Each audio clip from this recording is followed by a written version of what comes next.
described the rack's effectiveness in extracting confessions from suspected heretics. The limbs crack and separate with such force that the prisoner in unbearable agony confesses to crimes he never committed rather than endure such torment. Contemporary accounts reveal the precise gradations of suffering the rack could inflict. Court records from Cologne in 1329 document the torture of Pierre Maury, a suspected Cathar sympathizer. The proceedings began with the victim being shown the instrument, a psychological technique designed to break resistance before physical torture commenced. When Maury refused to confess, he was stripped and bound to the rack. The initial stretching produced cracking sounds from his shoulders. According to the official transcript, as the torture intensified, witnesses recorded that his cries could be heard throughout the palace and his limbs extended to such length that his body appeared twice its natural size. The strappado offered torturers a different approach to inflicting systematic pain. This technique involved binding the victim's hands behind their back and suspending them by a rope attached to their wrists. The victim's own body weight would gradually dislocate their shoulders, creating excruciating pain while leaving no permanent marks. French court records from the 14th century describe refinements to this basic technique, including the addition of weights to the victim's feet to increase the strain on shoulder joints. In the papal palace at Avignon, Inquisition records from 1335 detail the torture of a suspected heretic from pain. The strappado session lasted 4 hours, with the victim being raised and lowered repeatedly to maximize suffering while preventing unconsciousness. The official transcript notes that the prisoner's shoulders made audible popping sounds with each elevation, and by the session's end, both arms hung useless at his sides. Despite the agony, Fourier maintained his innocence, a testament to human endurance that frustrated his torturers and led to even more severe treatment. Fire-based torches represented perhaps the most psychologically devastating category of medieval techniques. The application of controlled burning to extract confessions required particular skill, as torturers needed to inflict maximum pain while keeping victims conscious and capable of speech.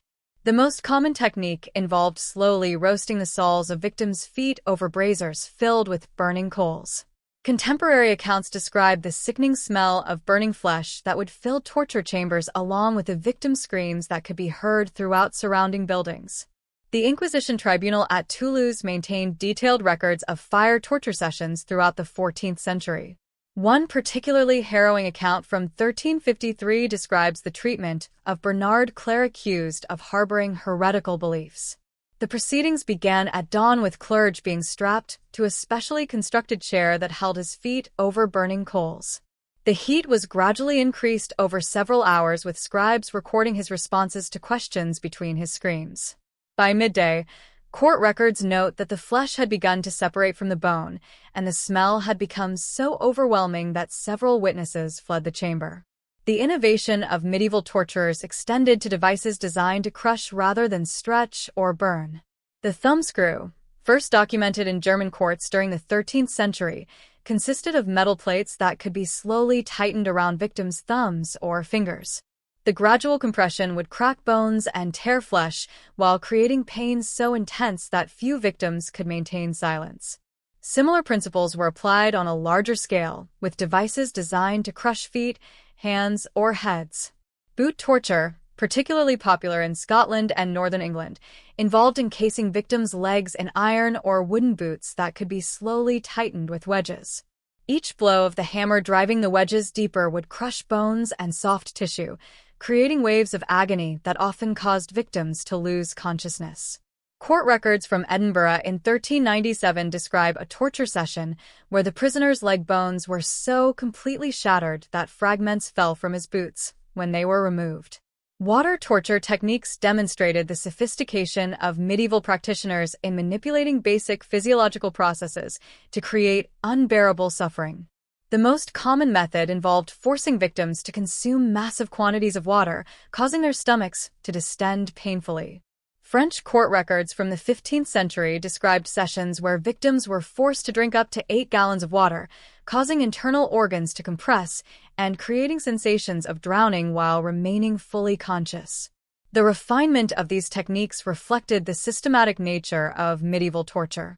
Professional torturers developed detailed knowledge of human anatomy, understanding exactly how much pressure specific joints could withstand before permanent damage occurred. They studied the psychological effects of different techniques, learning which methods were most likely to break particular types of prisoners. Most importantly, they perfected methods for keeping victims conscious throughout extended sessions using techniques like smelling salts and cold water to revive those who fainted from pain. The theater of public execution. Medieval European public executions transcended mere capital punishment to become elaborate theatrical productions that reinforced social order through spectacle. These events drew massive crowds, sometimes numbering in the tens of thousands, who witnessed carefully choreographed displays of state and religious authority. The execution became a ritual performance where condemned prisoners played their assigned roles in demonstrations of divine justice and secular power. The execution of criminals in medieval Europe followed established protocols that transformed killing into ceremony. Preparations began days before the scheduled event, with officials posting notices throughout the city and surrounding. In 1252, Pope Innocent IV's papal bull Ad Extirpanda forever changed the course of European justice. With a stroke of his papal pen, he authorized the use of torture in ecclesiastical courts, declaring that heretics could be subjected to physical coercion without loss of life or limb. With clinical precision, medieval authorities transformed torture from barbaric exception into legal norm, constructing an apparatus of suffering that would operate for centuries. From the dank chambers beneath episcopal palaces to crowded market squares where thousands gathered to witness executions, Europe developed systematic methods for extracting confessions and terrorizing populations into submission. As Dominican Inquisitor Bernard Gouet coldly observed in his torture manual of 1323, the limbs crack and separate with such force that the prisoner in unbearable agony confesses to crimes he never committed rather than endure such torment. Welcome to the journals of history and the medieval machinery of suffering. The genesis of systematic torture. The roots of medieval European torture stretch back to the collision between Roman legal traditions and Germanic tribal customs in the centuries following the empire's collapse. Roman law had permitted torture, but primarily for slaves and foreigners. Citizens enjoyed protection from such treatment. The Germanic tribes that carved up the former imperial territories relied instead on trial by ordeal, compurgation, and blood money to resolve disputes. For nearly 5 centuries after Rome's fall, these diverse legal traditions coexisted uneasily across Europe. The transformation began in the 11th century as political authorities sought to consolidate power and standardize legal procedures. The rediscovery of Justinian's Corpus Juris Civilis in Italian universities around 1070 provided legal scholars with a sophisticated framework for understanding law as a tool of state authority.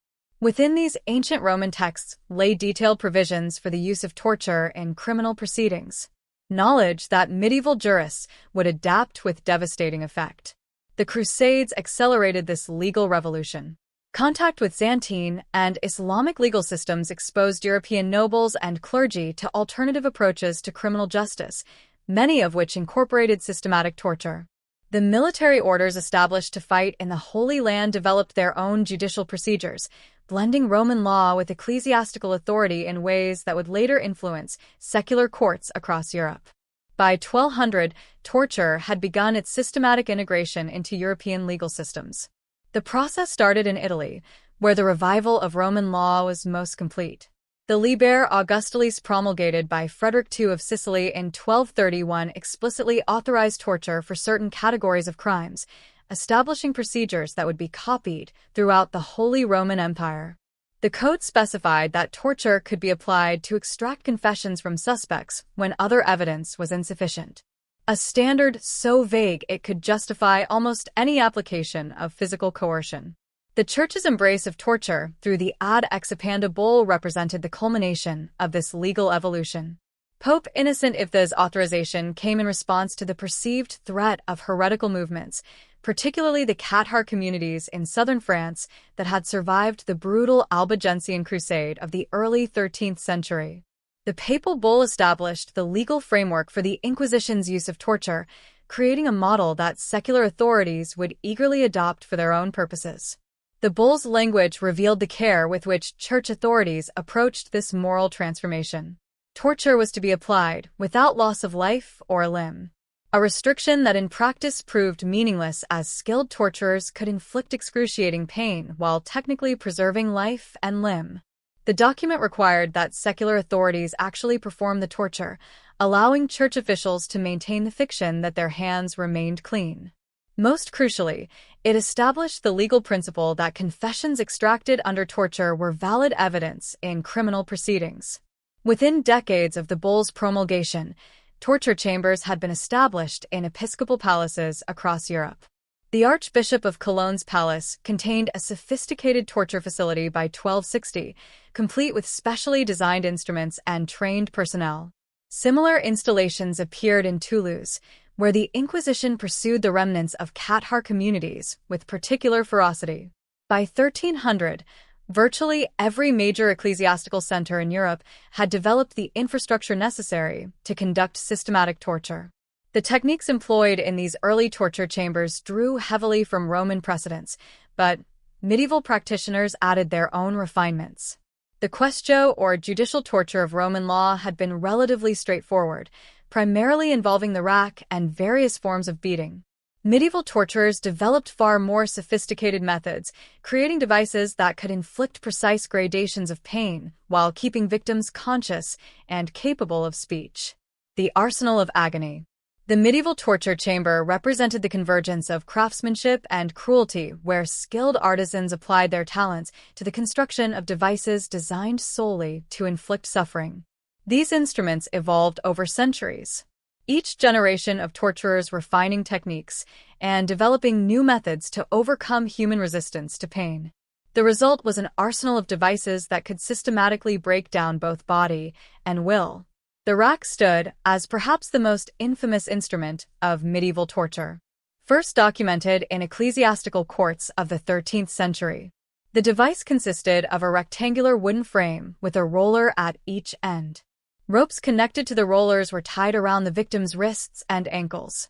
As torturers turned the rollers, the victim's body was slowly stretched until joints separated and ligaments tore. The Dominican friar Bernard Gouet, writing in his Practica Inquisition Heretic Pravitatis around 1320. Countryside. Guilds often suspended work, shops closed, and people traveled considerable distances to witness the spectacle. The condemned prisoner's journey to the scaffold represented the first act in this grim drama. Prisoners were typically paraded through the city streets on a cart, allowing crowds to observe their demeanor and hear any final words.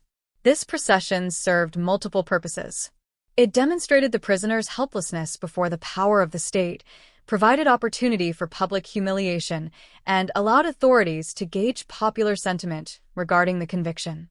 Contemporary accounts from London describe how crowds would pelt prisoners with refuge during these parades, while others might offer prayers or expressions of sympathy. The scaffold itself became a stage where multiple forms of authority converged. Church officials would deliver sermons about divine justice and the consequences of sin. Secular authorities would read the formal charges and sentencing decrees emphasizing the prisoner's crimes against established order. The executioner, often wearing a hood to preserve anonymity, represented the physical power of the state to inflict death. Each participant played a specific role in what historian Mitchell Murbach has termed the theater of punishment. The methods of execution varied according to the prisoner's social status, the nature of their crimes, and regional traditions. Beheading, considered the most honorable form of execution, was typically reserved for nobility. The execution of Anne Boleyn at the Tower of London in 1536 exemplified this aristocratic privilege. She was granted the relatively swift death by sword rather than the more brutal methods applied to common criminals. The French executioner brought from Cologne specifically for her death dispatched her with a single stroke as befitted her royal status despite her conviction for adultery and treason. Hanging represented the most common form of execution for ordinary criminals across medieval Europe. However, medieval hanging differed significantly from later drop methods that were designed to break the neck quickly.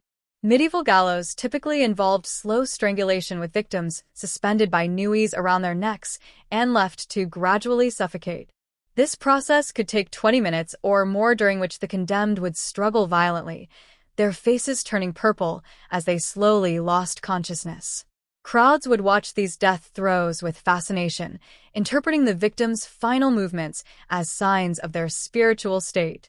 Burning alive represented the most horrific form of public execution, typically reserved for heretics, witches, and those convicted of particularly heinous crimes. The process began with the construction of a P in a prominent public space, usually a market square or area outside the city gates.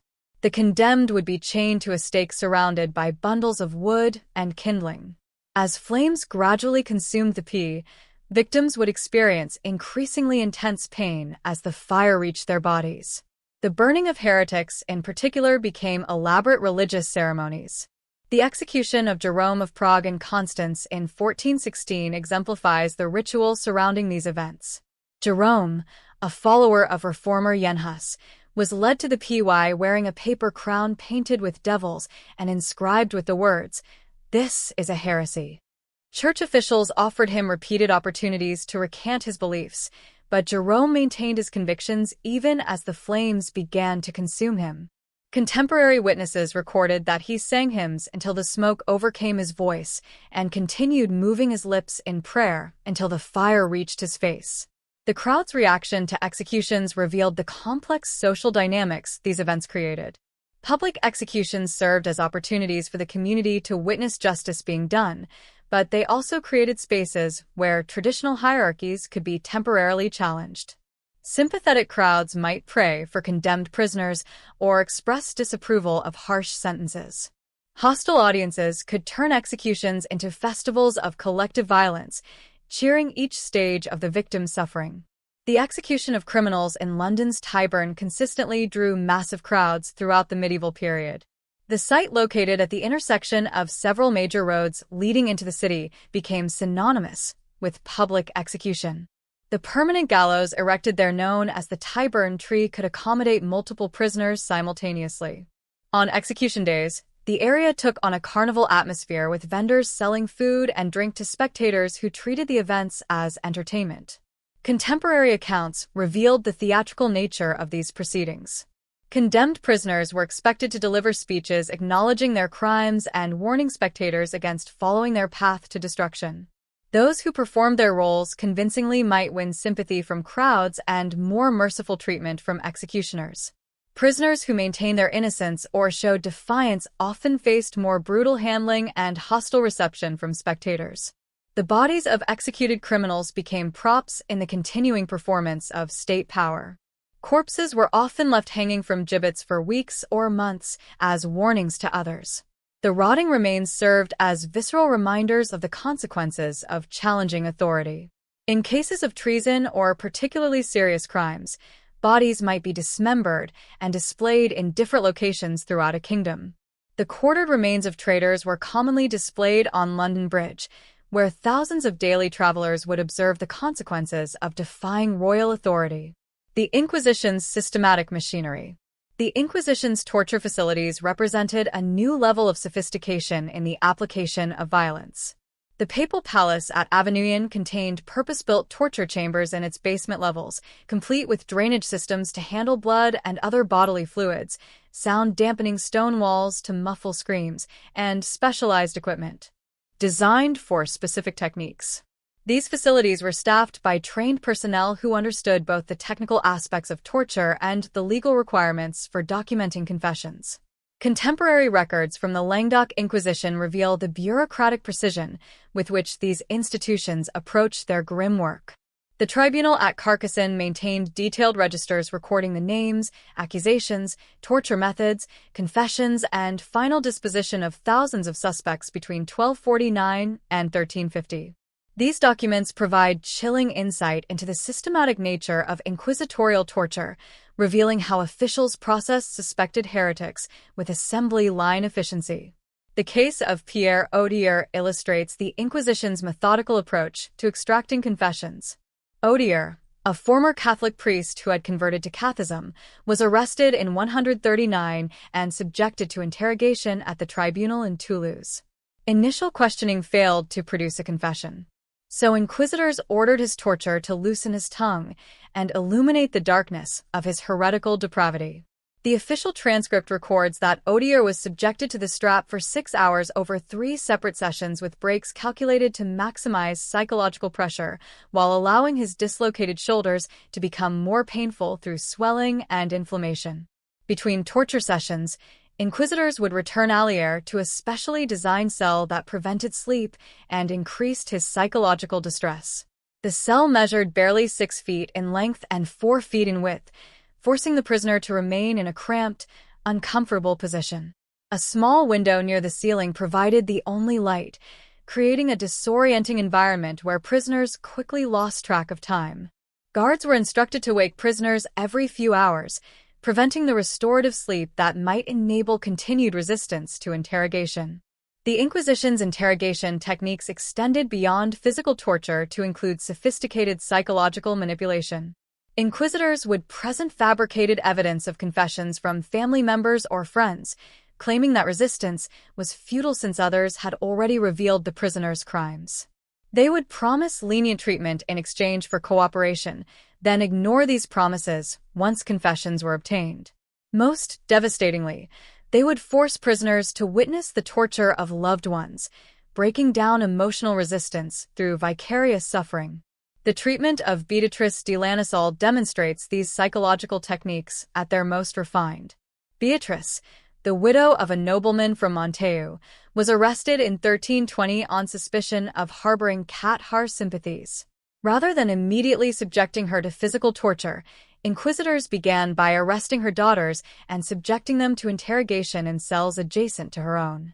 The official records note that Beatrice could hear her children's screams during torture sessions and that this psychological pressure proved more effective than physical coercion in breaking her will to resist. The investigation of Montaix between 1318 and 1325 exemplifies this systematic approach to rooting out heresy. Inquisitor Jacques Fournier, who would later become Pope Benedict XII, ordered the arrest and interrogation of virtually the entire population of this small Pyrenean village. Men, women, and even children were subjected to questioning under torture, with each confession used to implicate additional suspects in an ever-widening web of accusations. The records of the Montaix investigation preserved in Vatican archives reveal the devastating impact of systematic torture on rural communities. Families were torn apart as parents informed on children and spouses betrayed each other under extreme duress. The social fabric of the village disintegrated as trust disappeared and fear governed all interactions. By the investigation's end, most of the adult population had been imprisoned, tortured, or executed, leaving Montaix a virtual ghost town. The Inquisition's torture techniques evolved throughout the 14th and 15th centuries as inquisitors encountered different forms of resistance and developed new methods for overcoming them. The rise of witchcraft accusations in the late medieval period led to the development of specialized techniques for extracting confessions of supernatural crimes. The Malus Maleficarum, published in 1487, provided detailed instructions for torturing suspected witches, including methods designed to identify supposed supernatural abilities and force confessions of impossible crimes. The manual specified that suspected witches should be completely shaved to remove any hidden charms, then subjected to intensive questioning about their alleged supernatural activities. If initial interrogation failed to produce confessions, the manual authorized the use of increasingly severe torture techniques. The document's authors, Heinrich Kramer and Jacob, claimed that witches possessed supernatural resistance to pain that required particularly intense torture to overcome, a belief that justified virtually unlimited brutality in pursuit of confessions. The secular court's embrace of torture. While the Inquisition pioneered systematic torture in medieval Europe, secular authorities quickly recognized its utility and developed their own institutional frameworks for applying physical coercion in criminal proceedings. By 1300, torture had become standard practice in royal courts across France, England, the Holy Roman Empire, and the Italian city-states. Kings and nobles found that the threat of torture could extract confessions, intimidate potential rebels, and demonstrate royal power more effectively than traditional judicial procedures. The French royal court under Philip IV the Fair represents one of the earliest and most systematic adoptions of torture by secular authorities. Philip's conflict with Pope Boniface VIII in the early 1300s led to the arrest and torture of several high-ranking church officials, establishing precedents that would govern French judicial practice for centuries.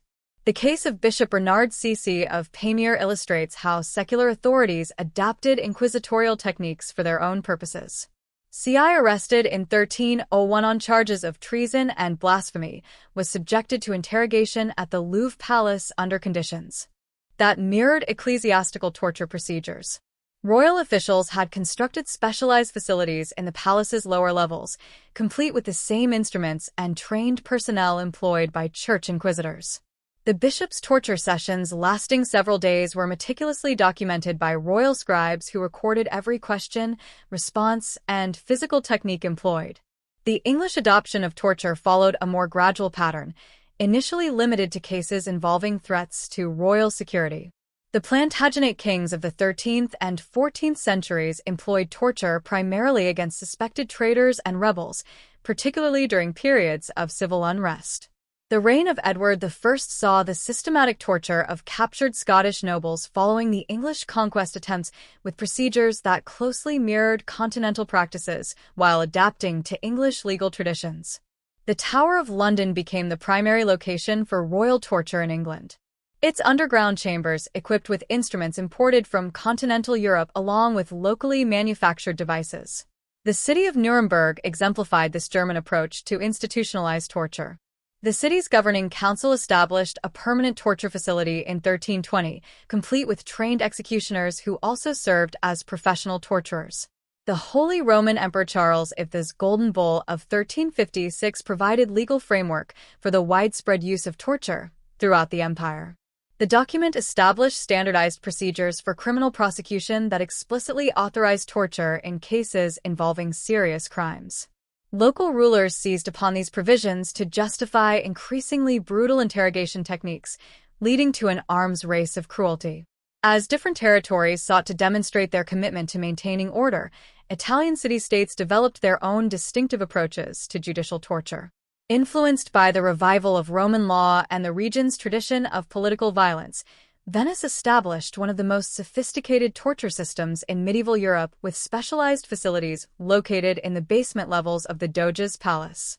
Venetian officials developed particular expertise in water torture techniques, taking advantage of their maritime location to create methods involving controlled drowning and saltwater applications. Florence developed its own approach to systematic torture under the Medici regime, with facilities that served both judicial and political purposes. The city's torture chambers, located beneath the Palatoia, were used not only to extract confessions from common criminals, but also to intimidate political opponents and extract intelligence about potential threats to Medici rule.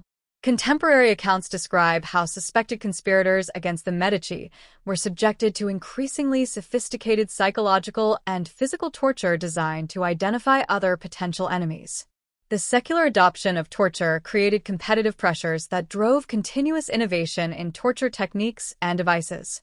Different jurisdictions sought to develop more effective methods for extracting confessions and intimidating potential criminals. This competition led to rapid improvements in torture technology, with metal workers and craftsmen applying their skills to create ever more sophisticated instruments of pain. The development of the wheel as an execution and torture device exemplifies this innovative spirit. First documented in German territories during the 14th century, the wheel involved tying victims to large wooden wheels and then systematically breaking their bones with iron bars. The process began with the victim's limbs and progressed toward vital organs, creating a prolonged and agonizing death that could last for hours. Different regions developed variations on this basic technique, with some torturers becoming renowned for their ability to prolong victims' suffering while maintaining consciousness throughout the ordeal. The widespread adoption of torture by secular authorities created institutional momentum that proved difficult to reverse. By 1400, torture had become so thoroughly integrated into European legal systems that questioning its legitimacy seemed tantamount to challenging the foundations of civil order. Professional torturers formed guilds in major cities, establishing training programs and professional standards that gave their gruesome craft the appearance of legitimate expertise. Law schools included instruction in torture techniques as part of their standard curriculum, training future judges and prosecutors in the proper application of physical coercion. The decline of institutionalized torture. The transformation began in the late 15th century and accelerated during the 16th and 17th centuries as Enlightenment thinking challenged the assumptions underlying judicial torture. The intellectual assault on torture emerged from humanist scholarship that began questioning the reliability of confessions extracted under extreme duress. Italian legal scholars like Andrea Alato and Spanish theologians such as Francisco de Victoria argued that torture produced false confessions that corrupted rather than served justice. These criticisms gained momentum as documented cases accumulated of innocent people who had confessed to impossible crimes under torture then recanted their statements when the physical coercion ended. The case of urban grandeur illustrates how changing intellectual attitudes began undermining support for judicial torture. Grandeur, a Catholic priest accused of witchcraft in Leden, France, was subjected to extensive torture in 1634 before being burned alive. However, his case attracted attention from intellectuals across Europe who questioned both the evidence against him and the methods used to extract his confession. Prominent figures like Jean de Launoy published detailed critiques of the proceedings, arguing that torture had corrupted the entire judicial process. Legal reforms began appearing in various European jurisdictions during the 16th century as rulers sought to modernize their judicial systems and improve their international reputations. The Holy Roman Emperor Charles V Constitutio Criminalis Carolina of 1532 established new restrictions on the use of torture, requiring stronger evidence before physical coercion could be applied and specifying procedures designed to prevent abuse. While these reforms did not eliminate torture, they began the process of legal constraint that would eventually lead to abolition. The Protestant Reformation inadvertently contributed to torture's decline by fragmenting religious authority and challenging the institutional structures that had sustained the practice. Protestant territories often sought to distinguish themselves from Catholic regions by adopting more restrained judicial procedures, while Catholic authorities found themselves defending practices that were increasingly associated with the corrupt old regime that reformers condemned. The Duchy of Württemberg abolished torture in criminal proceedings in 1567, becoming one of the first European territories to completely eliminate the practice. Duke Christoph's decree cited both theological arguments about human dignity and practical concerns about false confessions as justification for the reform. The Duchess' experience without torture provided evidence that effective criminal justice was possible without systematic physical coercion, encouraging similar reforms in neighboring territories. Economic factors also contributed to torture's decline as emerging capitalist systems required more predictable and rational legal frameworks. Merchants and bankers needed judicial systems that could resolve commercial disputes efficiently and fairly without the unpredictability inherent in torture-based confessions. The growth of international commerce created pressure for legal standardization that gradually eliminated the most extreme variations in judicial procedure between different territories. The 30 Years' War 1618 to 1648 marked a turning point in European attitudes towards systematic violence, including judicial torture. The unprecedented brutality of the conflict, which killed approximately 8 million people, created widespread revulsion against institutionalized cruelty in all its forms. Post-war reconstruction efforts emphasized the need for stable, predictable legal institutions that could rebuild social trust. France began restricting the use of torture during the reign of Louis XIV with reforms that initially limited its application to the most serious crimes. The Ordinance Criminal of 1670 established new procedural requirements that made torture more difficult to implement while preserving the theoretical possibility of its use in extreme cases. These restrictions gradually expanded throughout the 18th century as French legal scholars developed alternative methods for investigating crimes and obtaining evidence.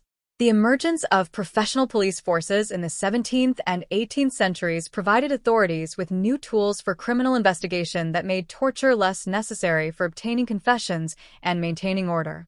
These early police organizations developed techniques for gathering physical evidence, conducting witness interviews, and maintaining surveillance that proved more effective than torture at solving crimes and preventing disorder. The scientific revolution of the 17th century contributed to torture's decline by promoting empirical methods of investigation that were incompatible with confession-based justice. Natural philosophers like Francis Bacon argued that reliable knowledge required systematic observation and testing rather than forced admissions extracted through physical coercion. These methodological principles gradually influenced legal thinking, encouraging judges to seek objective evidence rather than rely on torture-extracted confessions. Religious changes also undermined support for torture as Christian theology evolved toward greater emphasis on human dignity and divine mercy. The Jansenist movement in Catholic countries and Pietist traditions in Protestant regions promoted religious sensibilities that were incompatible with systematic brutality. Even within the Catholic Church, influential figures like Saint Alonsus Liguori argued against torture on theological grounds, claiming that it violated fundamental Christian principles about human worth and divine justice. The abolition of torture accelerated during the 18th century as Enlightenment philosophers provided systematic critiques of the practice. Perspicaria's on Crimes and Punishments offered the most influential attack on judicial torture, arguing that it violated natural law and produced unreliable evidence that corrupted entire judicial systems. Perspicaria's work was translated into multiple languages and influenced legal reforms across Europe. Prussia formally abolished torture in 1754 under Frederick the Great, followed by Saxony in 1770, Austria in 1776, and France in 1788. Each abolition decision cited similar concerns about the unreliability of forced confessions, the violation of human dignity, and the availability of alternative investigative methods. By 1800, systematic judicial torture had been eliminated from most European legal systems, ending nearly 6 centuries of institutionalized brutality. As we close this chapter of history, the final elimination of torture from European legal systems stands as one of the early modern era's most profound humanitarian milestones. What had once been defended as essential to preserving order and orthodoxy came over time to be recognized as both barbaric and feudal. This turning point reflected a deeper transformation within European civilization, the spread of empirical reasoning, the growth of more capable and just state institutions, and the emergence of religious and philosophical ideals that elevated human dignity above the machinery of cruelty. In leaving torture behind, Europe was not only changing its laws, it was redefining its conscience. Music,